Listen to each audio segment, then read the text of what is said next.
Irina received a call from her ex-husband. He angrily questioned why their child Sasha wasn't at daycare, using offensive language before hanging up.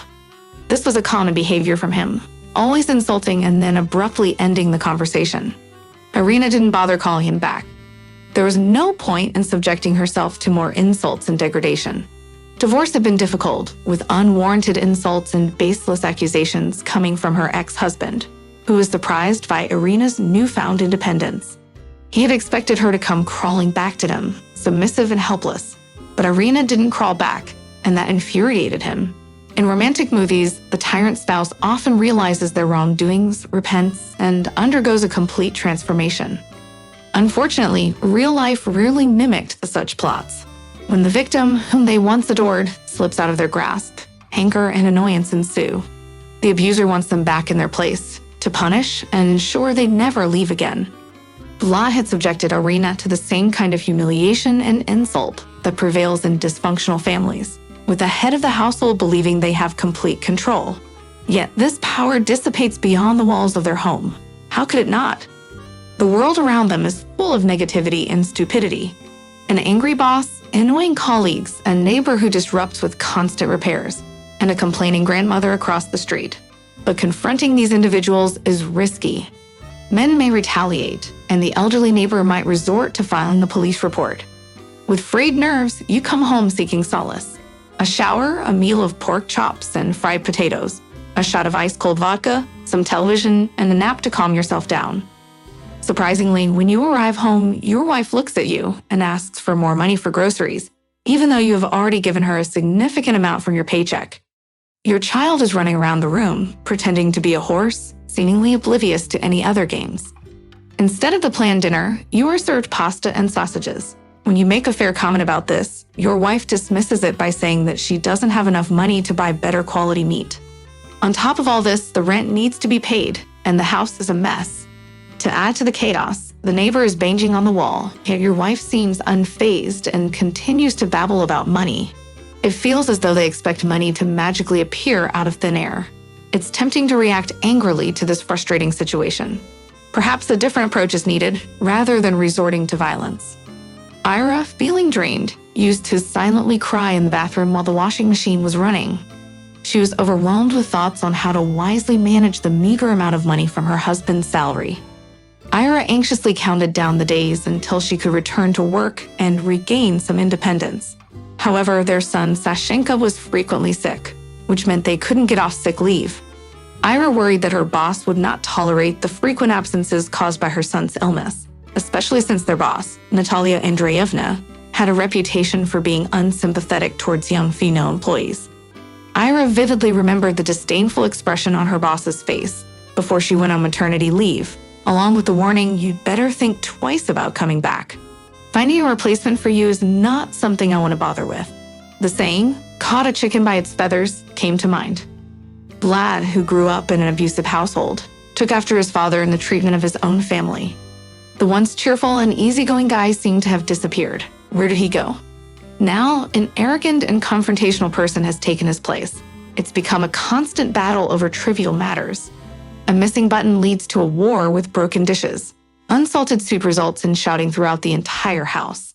An innocent question could trigger a hysterical reaction, and even when it's not her fault, it's still somehow her fault. Vlad had just returned home from work in an extremely cheerful mood. He was thrilled about receiving a bonus and suggested going to the mall for some fun. With a radiant smile, he joked around with Irina while affectionately caressing Sashenka.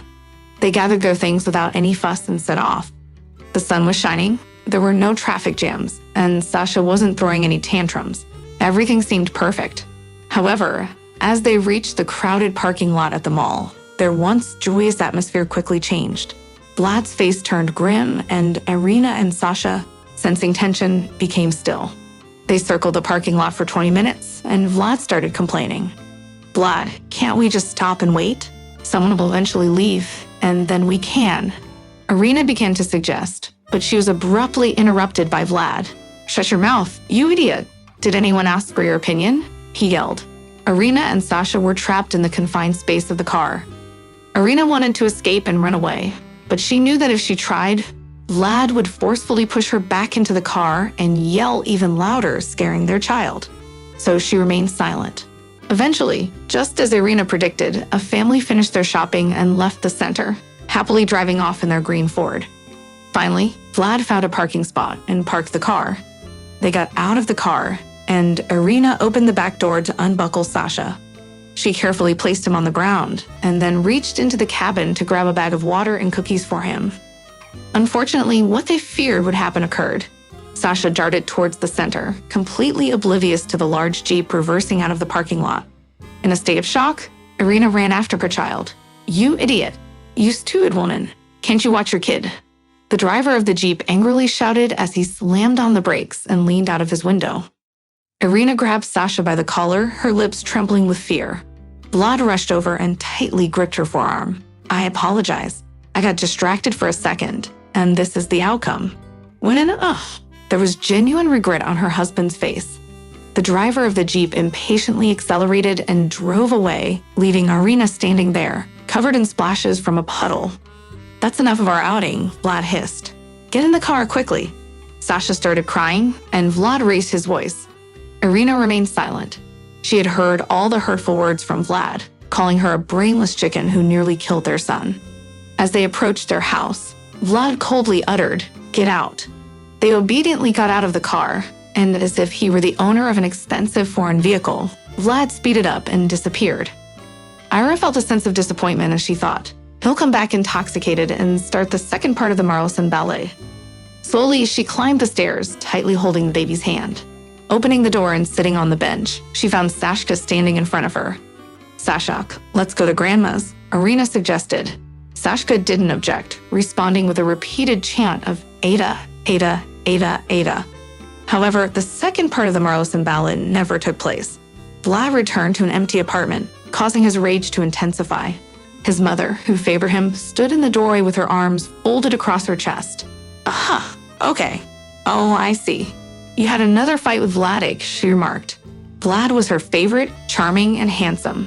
He had won her over instantly by respectfully requesting, "Alla Genadievna, you'll forgive me, but may I address you simply by your name? I can't call a young, blossoming woman by her patronymic, or call her Mammy. It's old-fashioned, homespun, not modern." She melted at his words, and from that moment on, she staunchly sided with him. Irina no longer complained about her husband. It was pointless, but this time she couldn't hold back her anger. "What? You almost killed Sashka, and yet you're still wandering around aimlessly. I'm speechless. If I were you, I'd kill myself." Her mother began, starting the confrontation. "Mom, are you crazy? Why don't you ask where your praised son-in-law was during all this?" Ira cried out. "First and foremost, you are a mother. Kindly take responsibility for your actions." Alla Genadievna didn't back down. "The poor guy is going out of his mind, searching for you. I'll call him right away." "He's drunk, Mom," Ira sighed. "Fine, I'll go." "Where to?" her mother asked. "Home? Where else?" Irina replied. She already knew that if she stayed the night, the next morning adorable Vladik would be there. Mamenka would definitely inform her favored son-in-law. God, how pitiful Sashka. "Daughter, call me when you arrive," Alla Genadievna said in a sweet tone. "Sashenka, wait, your grandmother is going to give you some sweets." "No, Sasha can't have sweets," Ira said tiredly. "It's useless." The mother paid no attention to Ira's comment. Late at night, Ira rang the doorbell of another house. Sashka was crying and exhausted, struggling to stay on his feet. Meanwhile, in the shower, Ira silently prayed, "Please open the door, please." There was no one else to turn to. Ira's friends had disappeared after her marriage. Vlad had even said, "You have me. Why would you need anyone else?" And it was a pleasant thought. Just him and Ira. Why did married couples need friends anyway? In the beginning, her friends would call and invite them out, but Ira, in her arrogance, rejected their calls and invitations. After a year, her friends stopped trying. Family was all she needed, right? Now she longed to talk to one of them, to cry, to ask for help. All she needed was a place to stay for a couple of nights. She would find a job and rent an apartment in that time, but it didn't work out. And deep down, it was incredibly embarrassing to ask for help from the very people she had pushed away so arrogantly. So she ended up here.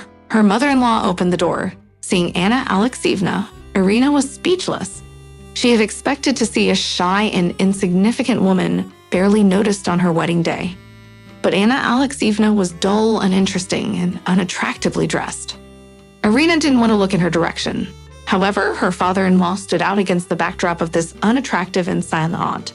They were very similar, father and son. Little did Irina know, soon she would resemble Anna Alexeyevna, a worn-out and insignificant mouse. The last time the two women had seen each other was at the funeral of Anna's father-in-law, who had passed away suddenly from a heart attack. Their gazes briefly met, and Anna quickly looked away, feeling guilty. She rarely communicated with her son, Vlad, only for a minute or so on the phone. Vlad found their conversations incredibly irritating and always ended them abruptly. Ever since her husband's death, Anna's mother-in-law had stopped calling, and her son had never bothered to remember his mother. However, the daughter-in-law, Irina, remembered her during difficult times. And now, Irina stood in front of Anna, surprised and speechless. She couldn't believe what she was seeing. A young and beautiful woman wearing a lovely house dress and comfortable shoes, not slippers. Anna's hair, suddenly golden in color, cascaded in gentle waves over her shoulders. Light makeup accentuated the beauty of her stunning gray eyes. It was a fantastic transformation. "Iratka, Sashenka, why are you just standing there? Come in quickly," Anna exclaimed excitedly. "Let me help you get settled. Are you hungry?" Irina nodded eagerly, and without asking too many questions, Anna took her grandson, Sasha, to wash up. Then she served them steamed cutlets and cheesecakes. "You know, I'm on a trendy diet, so I don't keep anything spicy or smoked in the refrigerator," Anna said with a smile. "But we don't need those things," Irina agreed. The white kitchen of Anna Alexeyevna was warm and filled with light. A vase of flowers sat on the round table, and vibrant violets adorned the wide windowsill. Colorful painted plates adorned the walls. "Do you like it?" Anna asked. "I've been doing some painting lately. They say I have a talent." Irina couldn't find the words to express her admiration. "Anna Alexeyevna, you look absolutely stunning. I hesitate to ask what brought on this transformation. But you already know, don't you?" Anna interrupted Irina. "I could tell from the moment I saw you on the doorstep. And I was glad that you had the strength to leave. You did the right thing, Ira. You don't have to ruin your life like I did. You don't have to be patient and wait for gratitude. It won't come. But as the years go by, you'll only receive more blame and humiliation. You know, I'm grateful to my husband for one thing he did. He made me respect myself, and I couldn't ask for a better outcome. Yes, don't look at me like that. His timely death freed me after 30 years. The house was filled with a peaceful silence, and my soul was at ease. Even the once stunted and sickly flowers suddenly started to bloom. My thin hair became thicker and shinier, and my wrinkles smoothed out. I wanted to dress beautifully, even if no one sees me. I bought cosmetics, perfume, and all those other feminine things that I love. The world is full of interesting things like theaters, movies, parks, and cafes. I have hobbies, friends, and wonderful men who show me attention. Life is vibrant now." Anna wiped Sashka's face with a napkin and took him to the bedroom. She returned after half an hour. He was tired. He fell asleep in the middle of Moidadir. "Such a good boy," she said, sitting back down across from Irina. "Let's continue our conversation, dear. Your sister-in-law told me everything." I cried, and it brought me immense relief. "I'm not surprised," the mother-in-law smiled sadly. "We could see this coming. Anna Alexeyevna, I would like to stay here for a few days. I need someone to watch Sashenka while I search for a job. We will move out eventually, so don't worry. Stay as long as you need to. You'll leave when you're ready. I can't keep you here forever. You're young and beautiful, and you need to build a life for yourself too. I'm always happy to see Sasha. Don't worry." Irina blushed and hesitated. "And will you not let Vlad find me?" "No. I changed the phone and the locks on the doors. If anything happens, we will call the police." Her mother-in-law's voice turned harsh. Natalia Andreevna gave Irina a piercing, cold stare. She wasn't just a boss. She was like a royal cobra. "I warned you, Kornishiva." Her icy voice dripped with venomous sweetness. "I have nowhere else to go, Natalia Andreevna," Irina whispered. "What's in it for me?" The cobra shrugged her sharp shoulders. Irina turned to leave, but suddenly stopped. "You know what? I'm going to take legal action against you. There is no resignation letter, so please refrain from spreading negativity here. Your attempts to intimidate me won't work. It wouldn't cost me anything to contact the department and report the lack of progress in your department. It's not just stagnation, but complete stagnation. Specialists have been in the same positions for years without any advancement.